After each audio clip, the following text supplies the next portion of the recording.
All right, Coach Schuman here with the Success for Life podcast. This is our kickoff of season 4. Obviously, I do a bunch of shows all the time on my other podcast for football, and but this is our business-based podcast, and it's year 4. It's pretty cool to be able to do that. It's grown so much tremendously, and I have to say, I used to have to beg people to come on, John, back in the day, but now I'm like, okay, I want the right guys on the podcast, because otherwise, you're not getting what you need. But it's pretty funny that you get to that point and a little bit about how it is. But I want to introduce John. John, we call him the samurai of sales, and he really is the guy that can teach you how to not just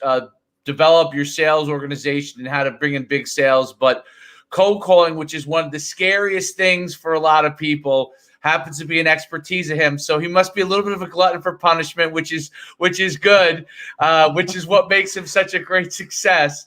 John, tell everybody a little bit about your background and how you got to this point. Yeah, well, that's a great question. Thanks for having me as well, David. I love what you're doing, and I especially see time and time again the correlation between sports people and entrepreneurs or business people and martial arts or business people and athletes. It kind of comes up and time again. So I like how you kind of discuss and talk about both of those topics. But yeah, myself, I was a military guy many years ago. I served a few years in the British Army. Didn't really work out, came out, did the usual stint of homelessness, turned to drugs, truck driving, bouncer, nightclub bouncer, security, that kind of thing, festivals. And I never really kind of wanted to do any of those. They were just kind of things that I fell into, which a lot of military people tend to do when they leave. And what I decided to do, I thought, right, my life isn't really on track at the moment. What's going on? I've been homeless. I've been turned to drugs, and things aren't going too well. So I sort of give my head a wobble, if you want to put it that way.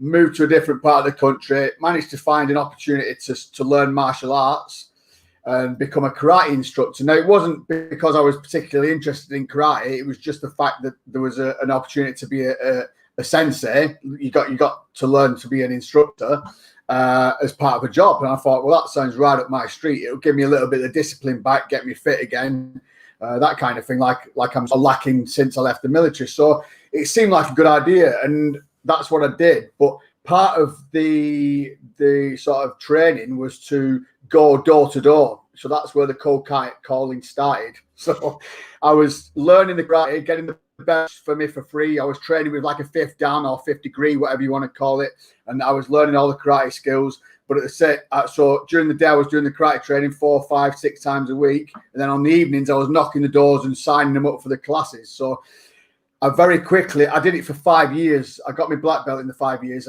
but I was also knocking doors for that long. So I was very quickly got to building rapport with people. I could build rapport with people in the first 10 or 15 seconds. After a bit, I knew whether I was going to get an appointment in just that time frame, and I could go from a cold call to a close in the space of a few hours. So I could speak to someone, say, right, I'm from your local karate club. Is there anybody in the house that might want to do some self-defense? Yeah, I've got a 7-year-old kid. Excellent. Little Tommy, has he done anything like that before? No, he's not. Well, what about family class? You could all do it together. I'll pop around and have a chat about 7 o'clock. All right for you? 7:30? 7:30. Okay, brilliant. Will little Tommy still be up then? So I'd book the appointment for the next few hours' time, go back, boom, and sign him up. So a cold call to close. But then after that, many years later, I was still once I got the black belt, I realised it wasn't a career path. I couldn't make money from it enough. There wasn't enough retention in the classes. The numbers were up and down. I couldn't cover the cost of the halls. So once I achieved my black belt, which was the driving force behind me persevering, I didn't want to get to purple belt or brown belt and then throw the towel in. You know what I mean? I had to the black belt was the goal. So I managed to get the black belt, but it didn't work out. So the beauty is it gave me the foundations of my sales career, though, because I got some serious skills and like following up and rapport building and everything that you need as a sales professional. I'd sort of got just through sort of studying people like Brian Tracy and affirmations and positive self-talk and all that kind of thing. You need all that. If you're knocking door after door in the pissing down rain, I mean, I'm in England, so it was torrential rain every day. So I was getting blasted with rain, doors slammed in my face. You need that positive mental attitude to keep going. So that's kind of where it started. But then once I'd done that for many years, I did affiliate marketing, so lead generation, that kind of thing.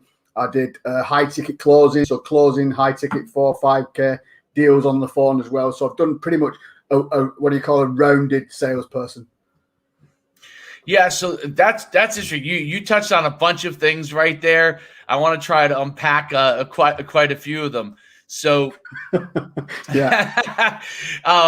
First off, really interesting background. I'm a big believer of that. Your mindset, like, and it happens to me every single day. When I'm ready to go, my mind's in the right frame, I'm gonna have a good day, And when I'm thinking about a bunch of other things and I'm distracted and my mind frame's not in the right direction, it's probably not going to be a good day and then trying to change your mindset out of if you're struggling during the day, trying to shift your mindset's an important thing. So that part I'm a huge believer. I'm probably could do a whole show just on that.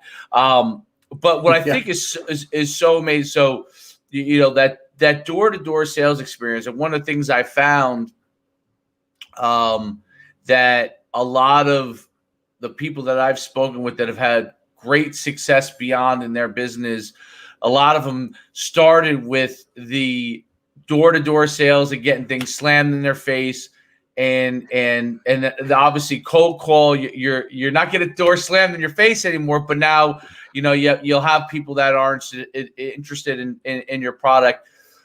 Tell me about some of the learning tools you gain. And I'll talk about Brian Tracy because I think, obviously his stuff's amazing. But some of the tools that you gain from going door to door and then transition, obviously, into cold calling that people can take with them. How did you handle the negative interactions, the door slammed in your face, and stay focused on the prize? What kept you focused on the prize? Along the way. And the same thing obviously goes to cold calling. Just you're not getting the door, you're getting the phone hung up on you. How do you keep that mind frame and keep closing and having that right thought process? Right. Well, there's a couple of things that I can cover for you there because you kind of touched on a couple of different areas. And so one, I would say there is no difference between cold calling on the phones and cold calling door. It's I just have the exact same picture in my head. So say, for example, I'm planning an evening on the doors, right? I'll say, right, tonight, I'm gonna plan out these streets. I'm gonna knock these 2 streets, and that's 50 doors that I'm gonna knock tonight. Out of those 50 doors I'm gonna knock, I'm probably only going to get 30 people answer them doors. 20 people won't just answer the door. So it's about numbers. And then out of them 20 people, I want to get at least 5 appointments. That's what my goal is. 5 appointments. I might get 3 or 2 sales, and I want to get 3 new members. So you have the numbers in your head. If it was phones, if it was on the phones, I'd say, right, I'm going to ring 50 people today. Out of those 50 people, only 30 people are going to answer the phone. Out of those, I might get, they might go through to answering machine or hang up. So again, it's the numbers are the same and the process is the same. So whether you cold calling on the phones or whether you knocking the doors, it's exactly the same process. The way I overcome the negativity is if somebody hangs up on the phone on me, don't pick another phone again straight away and ring another number because I'm going to be aggro because somebody's just treating me like a tosser. You know what I mean? Someone's just been an arsehole, haven't they? Right. So I'm not going to go straight to that's when I use what I call reset. I don't know whether other people, this is what I do personally. This is my technique. And I just reset. So that means I'll have 2 minutes, 5 minutes. I mean, I used to smoke, but I don't do that anymore. So it would have been a fag break, but now it might be a coffee or whatever it is that gets me back in my woosah or a bit of breathing techniques or a few minutes meditating or some mellow music or whatever it takes to get me back into that good frame of mind again. And then I will make the next call. Because the thing is with sales, what I found time and time again is when you have a really bad, shitty call, it tends to be the one straight after that's a good one. Like loads of good ones together or loads of bad ones together. You tend to have a really good one right after a really bad one. It's like life, isn't it? So what I used to find when I used to do the doors, when I was doing the doors and I was really pissed off and I was drenched and I couldn't be bothered doing any more. And I just used to think, right, I'm going to do one more door. I've had enough now. I want to go on. My hands are freezing. The numb, the purple. I've had enough of this. I'm going to knock one more door. And it was that last door and I'd get an appointment for 4 people. And I'd be like, yes. So it's when you want to give up sales or anything in life, when you're just about to give up and you've had enough, you're seething. You really had enough. You don't want to do anymore. Just that extra push is what does it.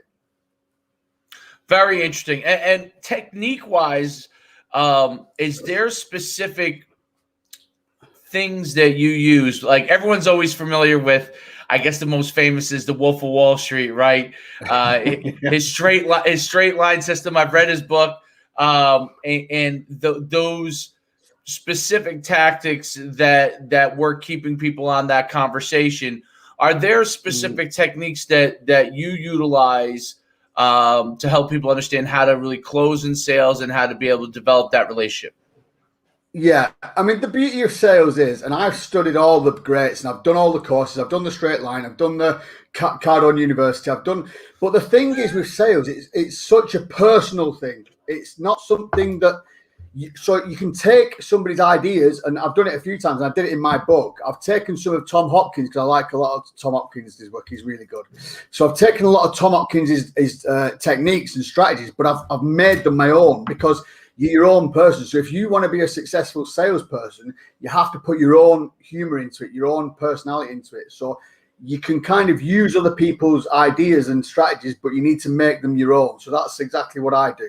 I add my own humor into things. I have my own empathy. Empathy is a big part of it. You've got to put yourself in their position, because they might be scared about making a decision, a life-changing decision, especially if they're forking out 5, 10, 20K. It's a big decision for a lot of people. If you're doing B2B and you talk to some CEO and he's used to having budgets of 5 million a month or whatever, it's not going to be any skin off his nose. But if you're speaking to somebody that's using the life savings to invest in a business, that's quite a tricky decision for them. So you have to be empathize. You have to empathize with them and put yourself in their position and try and meet them halfway. I mean, I was selling something not so long ago, and it was for an anxiety guy. I was helping him. He was really good actually, and I was speaking to people that had anxiety because he helped them overcome it, because he'd been through it himself. So he was like an anxiety coach.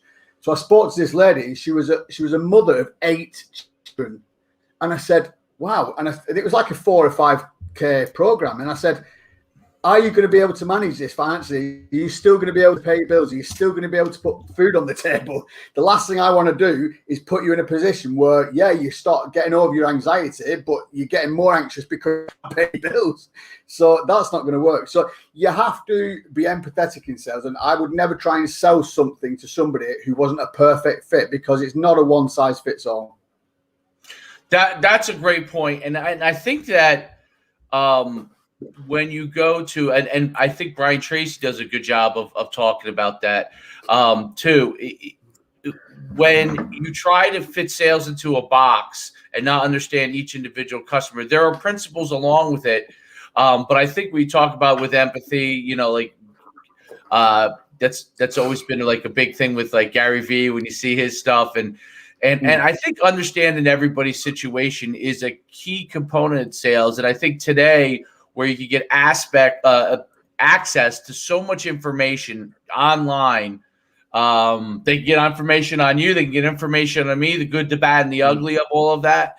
And long before you step into a call to talk to them. So understanding, I think, who you are and who they might perceive you to be, and understanding where they come from on that, I think is a huge aspect. And I think you're dead on when you talk about that, because that customization, basically mass customization of sales has really been the area where you can grow tremendously. I mean, that's why I found this helped me in scaling and doing that fast. What do you think about how can people, reach a lot of people at the same time that there's when you have to have empathy, when you have to understand your customer, that takes time. So what are things that people can do to develop that and then obviously make the best use of their time so they get the most leads? But what's the best use of their time? And well, again, that's a good question.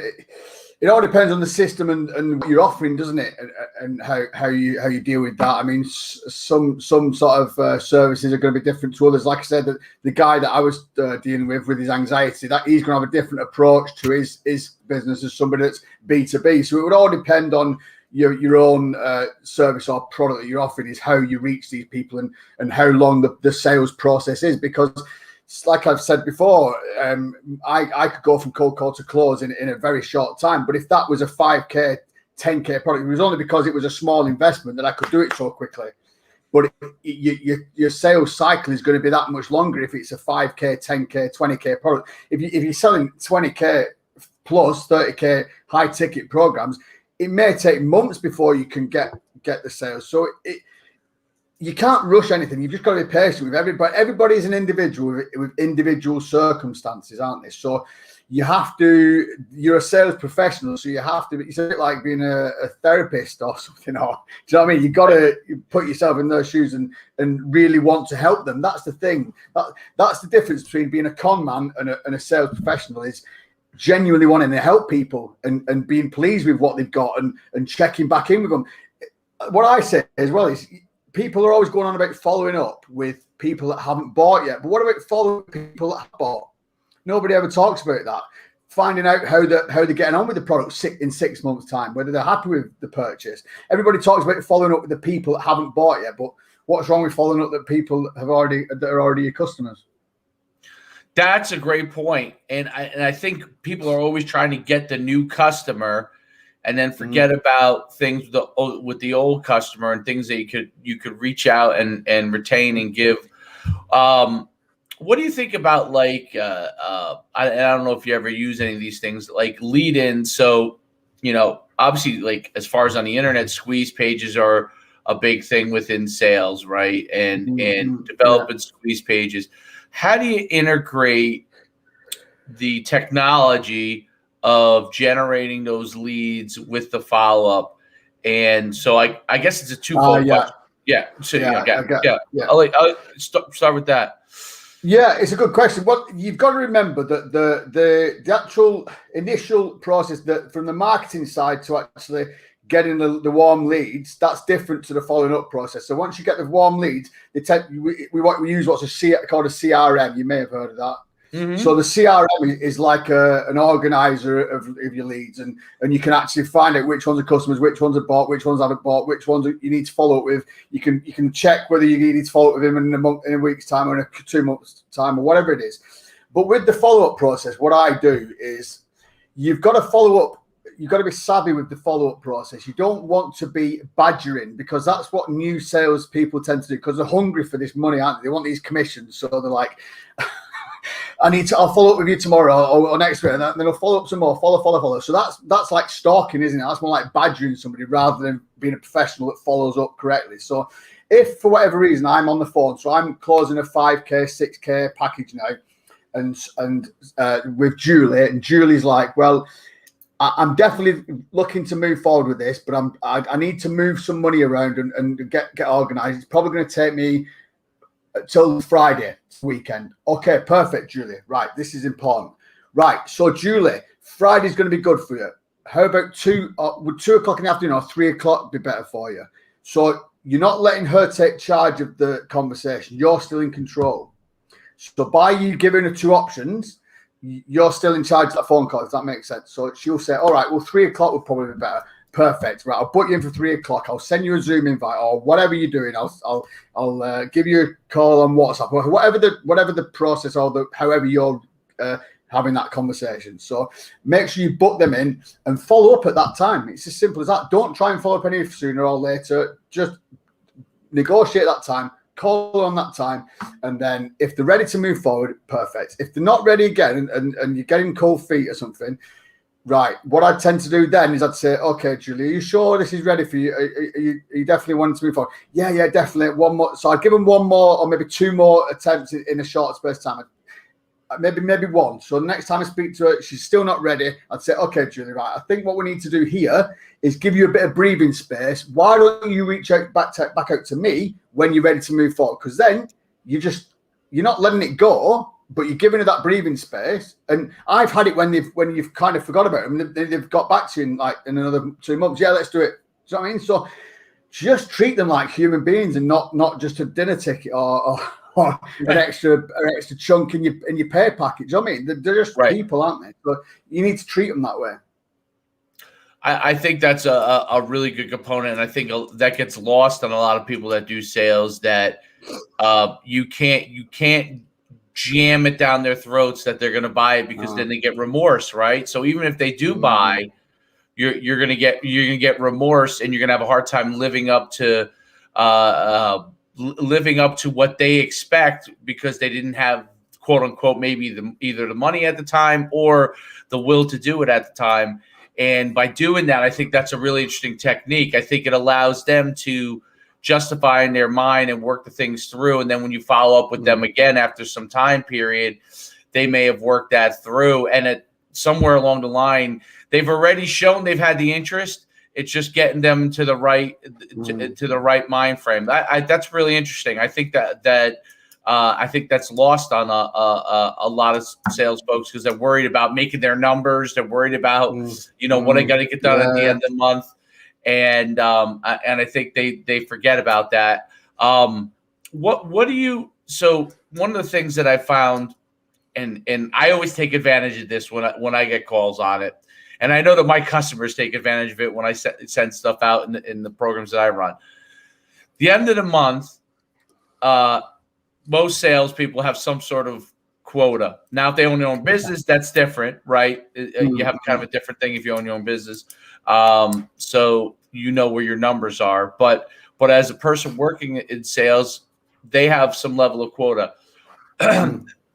How important do you think those end of the month deals that they run, and utilizing that as a part of their closing strategy, is that a good thing, or does that hurt in the long run? I'm always curious on that, because once you start to discount, right, just to close the sale that month, there's positives and negatives. You're getting the money now, but is there a negative to that? Yeah, I mean, I don't know a lot of experience with that myself personally, but I mean, like you just said, there are some positive and negative, because people are going to give themselves added pressure, aren't they? And when you start to give yourself pressure, sales is a high pressure game anyway, especially when you're on commission only. So I only ever deal with commission now. I don't want a basic, because the thing is, Brian Tracy used to say this as well. If you've got a basic, you've got a blanket, you've got a safety net, so you're not going to be hungry. Like Les Brown always says, he's hungry. As you mentioned before, I was listening to Les Brown the other day, and he was a door knocker as well, which I didn't know that until the other day. So he was listening. Yeah. So anyway, so you got to be hungry, but you're not going to be desperate either. So you've got to it's all about mindset, but there's so many different factors. So the moment you get hungry for sales, you're not going to get any. It's like that cycle. You don't ever be hungry. As long as you think, I'm going to help as many people as I can this month, you will have a much better result than if you think, I'm going to sell 50 people this month. Right. Does that make sense? So yes. If you genuinely help people, then that will work. But if you are, I've got to sell 50, because nobody likes to be sold. You've probably heard this 1,000 times. Nobody likes to be sold. Everybody likes to buy. So when you're speaking to somebody, you need to paint the pitch for them, and how marvelous it is and how brilliant it's going to be for them, and let them come to the decision themselves. That's one of the tricks and the keys of closing, is getting them to believe that they've made the decision themselves without you pushing them. Because once you start to push, they're going to start retreating. That I've seen this myself, because it's quite a tricky stage when you're getting quite close to the finish line and you're just trying to edge that deal. sometimes if you push too hard, they'll fall over or they'll crumble, and then you've lost it. So sometimes what I'll do is I'll go, I'll tell you what, if you need a little bit more time, let's just back this off, and we'll just come back to this next week. I know you've already said that this is what you need, and we can always leave. Oh no, let's do it. Do you know what I mean? So sometimes if you say we'll leave it a bit, they'll actually go on and snap on you. What do you need? My card details, and they'll just go for it. So again, it's like a game of tennis. So you got to keep returning and get that rally going rather than trying to dominate. Right, keep that volley going. That's yeah. Keep the ball in the air. It keeps going. You have your chance. What are three things? And I like to kind of do this. Three things that, so if they read your book or they hire you as a sales consultant to help them with the bit, what are three things that they could hope to take away from working with you or reading your book? What either one. Well, there's quite a lot that like I said, I can cover different areas, but if we're only looking at three. Let's take three. One would be overcoming the fear of rejection. So whether that's cold calling, whether that's people hanging up, whether that's people saying no, people don't like to hear no. But that's something that you need to just suck it up, buttercup. It happens every day in sales. So if you're a coach and you're just getting into the coaching industry, you're going to hear a lot of no's. It doesn't matter how good a coach you are. Again, it's not a one size fits all. So one area I'd say overcoming the fear of rejection. Two, I would say getting the right mindset to and get your numbers right and that kind of thing. And do you know what I mean? Strategically plan your days, how many people you're going to make contact with, how you're going to attract the new clients. Are you going to have sales funnels? Are you going to do cold outreach? What process are you going to have in place? Have you got budgets? That kind of thing. So that would be another kind of avenue we'd have to look at. And then third would be asking for the money. People don't like to ask for money. But you're not asking for money. You're asking for them to invest in themselves or in their future. That's the best way of working. With sales, it's about words. You don't say, are you going to pay for this? You say, are you going to invest in this? You don't say, are you going to sign this contract? You're going to say, would you like to see the agreement? So you don't, it's just how you word things. Words are magic. Words are magic. That's why we call it spelling, isn't it? So you have to word things correctly and get your point across right and have the empathy. And just have it, everything needs to fit into place, and you will have the success in selling. What words are magic? I like that. That's why we call it selling. That's really good. Leads. What have you found is, because obviously if you don't have good leads, then it's a numbers game, right? Good leads, a certain amount of good leads translate if you're doing the right things from a sales standpoint into a certain amount of sales. What is the best way that you found that you generate good quality leads and a good amount of them? That is a very tricky question because there's so many factors come into that. Is the product good? Are the people you're selling for good? Is the service going to be good? Because has it got the reputation? Are the leads expecting something, or are they cold? Are they warm? There's so many factors go into that. It's a tricky question, that one, to be honest. But a lead is a lead as long as they're qualified. It depends whether they're qualified. That's one of the key areas, is the qualifications part. You can get as many leads through a funnel as you can, the click or whatever, clickbait or whatever you want to call it, or sales funnels and all that kind of thing. Right. Then you have to qualify them, don't they? So have they got X amount to invest in this program? Are they looking for this, and this? So if you're trying to sell lawnmowers and somebody comes through a funnel and he's looking for a garden shear instead, then he's not qualified, is he? Because it's not product. So it's all about qualifying the leads first. So once you know the leads are qualified, that's when you know you've got good leads. Right. And so do you incorporate that qualification process right away into your lead funnels, or is that a post lead funnel? Like what have you find has helped made them more qualified? Well, what you tend to do is just, there's a number of different ways of doing this. So you could have a qualification, like an icebreaker call, a 10-minute call, or you could a form that they have to fill in with like questions. They're not always 100% honest. Right, I mean, right, of course. Sometimes they'll say I've got 50K to invest when they haven't, or whatever. So that's probably one of the best things, is to have some kind of pre-call or like qualifying call. So if it goes well, yeah, so blah, blah, blah, blah, blah. Yeah, so it's going to be a good fit for this. Shall we book another call? So then you'd book an actual sort of strategy call to complete the close, or to sort of get them into the next stage. Or just, like I said, just have them come for a funnel, and then they have to put an application in, so they fill it in themselves, and then that qualifies them, doesn't it, or unqualifies them. Very, very cool. Very, very, very interesting. Okay, so a book that's not yours, that you found has helped you tremendously in what you do. A book that there's that many that I've read over the years. I can give you some authors, because I must have read at least 6 or 7 Brian Tracy ones there. So if you want a good old fashioned book, sales book, Brian Tracy. Zig Ziglar's done some good ones as well. They are quite old. I mean, Zig Ziglar's passed away, rest in peace, and his books are relatively old, but they're still really good. The Closers series is by Ben Gay. He's done a set of 3 books called the Closers series, Closers 1, 2, and 3.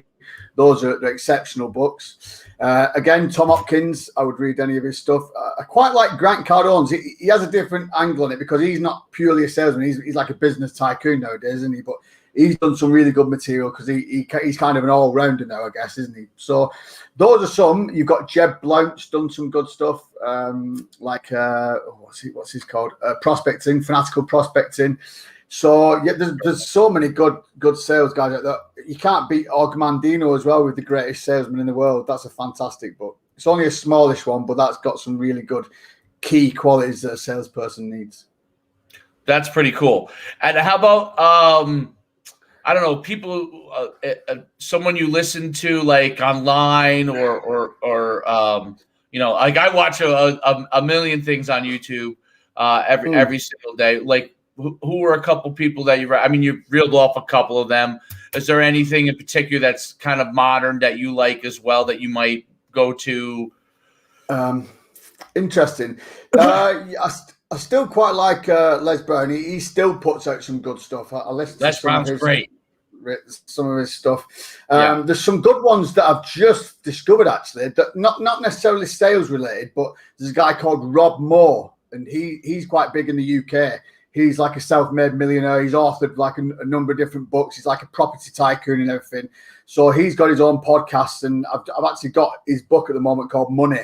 It's a fantastic book. So I need to keep going through that at the moment. It's quite a big book, but he's just a wizard when it comes to money and how to invest it and all that kind of stuff. So yeah, he's brilliant. No, that's really cool. That's great stuff. So. In close, how could people reach out to you? What's the best way for them to get in touch with you? If they're interested, where could they find you? Yeah, well, there's a couple of ways. I mean, I'm putting a lot of my content now is on Instagram. So that my Instagram is SamuraiJM80. So Samurai JM is all in lowercase and then 80. I'm putting a lot of like mixtures of my podcast episodes, not just clips in my podcast, but I'm also doing martial arts. So I'm actually doing like Qigong techniques and stuff like that, and breathing, that kind of stuff. But I'm also putting out sales content as well. So it's just a mixture of those kind of things, but I'm purely concentrating on that for content at the moment. But obviously you've got my Cold Calling and Closing Mastery podcast. Check that out. I'm actually going to do an episode with a few chapters of my book, a little bit like an audio book. I'm not at the stage where I'm doing the audiobook yet. I mean, it's only recently come out on Amazon and Kindle, so I'm going to leave it a while, and then eventually I want to do it on Audible as well. But you have to have studios and everything apparently to make it sound proper. Audible are very kind of picky at what they put on there, so it has to be kind of perfect. You can't have any sound issues or anything like that. So so no, Instagram is Samurai JM80. So you've missed the JM. JM80. Yeah, that's it. Yeah, or you can just find me on Facebook. It's just John Molyneux. I'm also on LinkedIn as well. I've got a decent following on LinkedIn. I don't put as much content there anymore, but feel free to connect with me and message me on there if you like. Very cool. And let me just make sure I have it right here. JM, Samurai JM80. That's it for Instagram. Yeah, you got it. Perfect. And the Cold Calling Mastery podcast. It's Cold Calling and Closing Mastery is the podcast. Cold Calling what? Cold Calling and Closing Mastery. Oh, and closing. Can't forget that. There we go.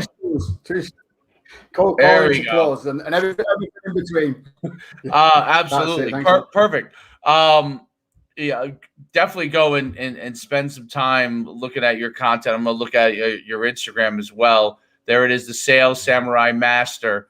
First of all, and before I let you go, tell me the tie-in between the martial arts and sales and how important that has been for you in obviously developing what you do.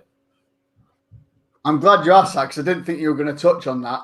For me, it's like that because I was doing them at the same time, and the longer I do both for, the more I realise how they kind of connect together. And I've noticed there's a lot of successful business people who have got a martial arts background as well. And it's purely because you say, for example, like we're all stood in the dojo and we're all stood in line. We're just punching over. We're all doing stomach level punches over and over again and just repeating it because that's what you do. Or you stand in a position and hold it for ages. So you've got to have patience and determination and grit. Same with the phones. If I get pissed off after 2 or 3 calls and I want to call it a day, that's a quitter, isn't it? But if you're a black belt, you don't quit. So you just keep making them phone calls, don't you? Don't get me wrong. You still need to have your resets in between, but I don't give up and forget it for the day. I just keep going. Does that make sense? So the same with repetition. So you keep punching, you keep kicking over and over again. You keep dialing the numbers. You keep knocking the doors. You keep reading the scripts over and over again. So it's repetition. It's dedication, it's patience, all those things cross over from one side to the other. Well, that's the thing that I found, and obviously you probably looked at my thing. I'm a football guy. The ability to get those repetitions and relate it to everything you do, marrying that, like I think that's one of the things that's so great about sports, about martial arts. You're marrying those repetitions to everything you do, learning that mindset. That repping it over and over again is the true magic. That's that process is the true magic, and it's a lot of people are so consumed with the end of what happens when, and the whole key is you'll get to the what happens when if you stick to that process, you rep it out, and you stay, like you said, diligent and patient and determined. It totally transforms it because I don't know if you're familiar. Are you on Clubhouse at all yet? I am actually on Clubhouse. Yeah. Okay, I'll make sure I follow you on. I find what's interesting because I've mostly so far because I just started going on there maybe a week or 2 ago, and I find it so interesting. So many young people on there that are trying to figure this all out, right? And the majority of them, over and over again, I hear people that are consumed with the end, right? Instead of all the things that have to get done, and in order to get there. So it's they want all the followers now, but haven't done the diligence to build their brand and all that side. You can't put the cart before the horse. And I love that you talked about that, and the martial arts and is such a disciplined sport and system that discipline is so critical in everything that you do. And I feel like, is that something that changed your outlook on how you approach yourself? The martial arts, did that change the way you thought about things? Because you talked earlier about it, how you were going down kind of a not a great path. Did martial arts take that mindset and give you that kind of thought process that, hey, if I stick with things, I can get to wherever I want to be in anything?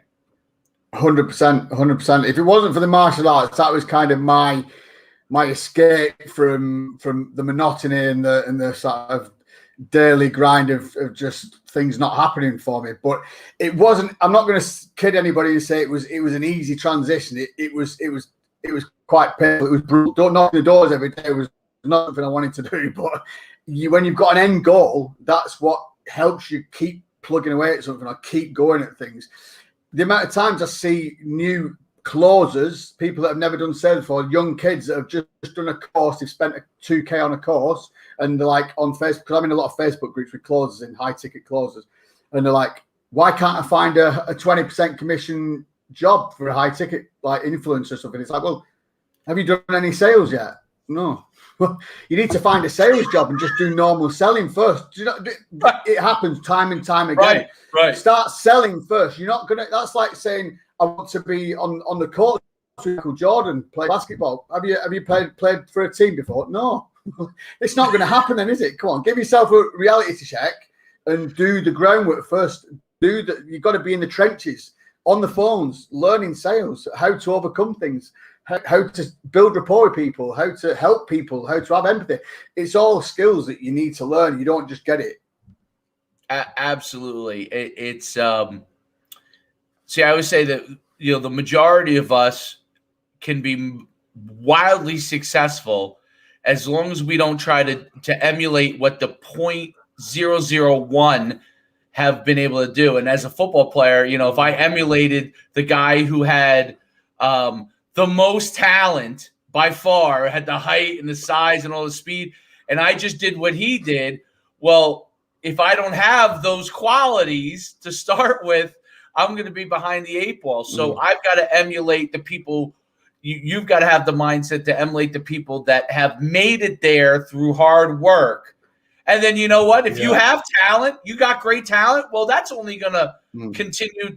That's only going to put you to a different level.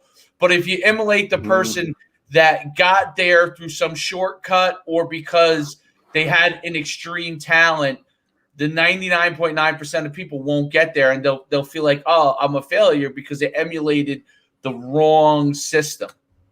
What do you think about that? Yeah. I mean, I've heard it before where they say you can't beat hard work. I mean, even talent to some extent isn't going to get you there. Actually, hard work is what's going to get you. Just keep plugging away at something or keep pushing. And I don't like to say grinding. That's because I don't. At the same time, I don't believe that you have to do what these entrepreneurs say: grind 24/7. I don't think you need to do that, but you have to be dedicated and determined and put the time in. Of course, but I would also say work on yourself. Make sure you're always working on yourself. That's why if I think the more successful people, they work on themselves and they work for themselves. They don't work a 9 to 5 for somebody else. I'm not saying there's anything wrong with that, but the more successful people have their own business or the kind of they work for themselves basically, don't they? That's the more sort of profitable way to go, I'd say. Absolutely. And working for yourself, I think there's value if you work for somebody else in learning some things, or especially when you're young. Yeah. But as once you start to, there's nothing like working for yourself, and basically you live off what you eat, and you know what the truth is, you don't work a day when you're working for yourself. Like you are. Every day is a new challenge. Every day you're inquisitive and trying to figure out new things. I'm talking to people like you. You're talking to guys like me, and you're learning little tidbits from each person that helps you in your day. Where if you do work for somebody else, and there are people obviously that's best for them, but if you work for somebody else, you get boxed in, and you could really grow. There's things to learn from working for somebody, but once you take that step into entrepreneurship and figuring things out for yourself, and have to actually engage with the customer, and that be your livelihood. The other person is your livelihood, meaning how well you help them is your livelihood. That changes your perspective on a lot of things, and that self-determination, I think, goes a long way. Well, any last thoughts? I really enjoyed the conversation. Any last thoughts? Yeah, well, all I would say is just, if you have an idea or you want to do something with your life, even if you just have to keep working your 9 to 5, because I did it. I was doing things as an extra sort of side hustle, if you want to call it that way, or just something going on in the background. And I still do it now. I mean, I've got a sales role at the moment where I'm going to be selling windows and doors for it's a big national company. But in the background, I'm still building my own coaching business as well. So there's nothing wrong with working for somebody else, but on your own terms, because I'm self-employed. So I'm not going to do. I've told them I'll do these amount of hours because I've got this, and this to do. And they're like, right. Do you know what I mean? I'm not going to say I'm going to dedicate, because they're like, a lot of our workers, they do 12-hour days, 6 days a week. I'm like, well, I'm not going to do that. So this is my life. I'll do these amount of hours for you. I'm self-employed. That's it. You can kind of like it or lump it. So it's okay to work for somebody else on your terms. That's what I do. I don't mind working for myself on a weekend or a Saturday or a Sunday, because it's for me. I always resented working for somebody else on a weekend, because it's lining their pockets, isn't it? So you got to remember, it's your life. So if you're going to work for somebody else, try and do it self-employed, where you do it on your terms. Very well said. I really enjoyed having you on the podcast. This is great. Perfect person to kick it off with. If you don't have sales, you don't have a business. So it's important to make sure that you have that. And thanks so much, John, for coming on. You guys can check him out. You can check him out at Samurai JM80 on Instagram. He's got his book, The Sales Samurai. You can show that up there again for them. And there it is. Amazon and Kindle. There you go. Get yourself a copy of that. Cold Calling and Closing Mastery podcast on iTunes and Spotify. Thanks so much for coming on the Success for Life podcast, and it's been a pleasure. I've enjoyed it myself. Thanks a lot.